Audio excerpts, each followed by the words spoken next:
hapa kuwa na sheria madhubuti ya wajane ili kuweza kukinga haki zenu.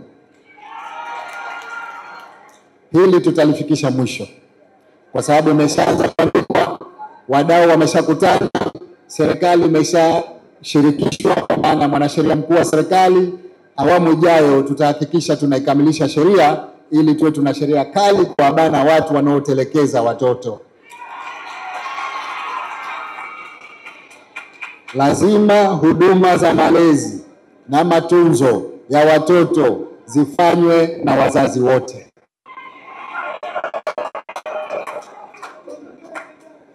Ahadi yetu ni kwamba mimi mmoja nisingependa nione katika jamii yetu kuna watoto waliotelekezwa na wazazi wao. Lazima tusimamie haki ya mtoto, lazima tusimamie haki za wajane. Ndugu zetu marasta walisema kwamba wao mambo mawili wangependa tuwasaidie katika kuwawezesha kwa biashara zao wanazozifanya, na wengi wako katika sekta ya utalii, na vile vile wametaka tuwe karibu nao ili serikali iwe karibu kusikiliza changamoto zao na kufanya nao mambo ya kujenga nchi.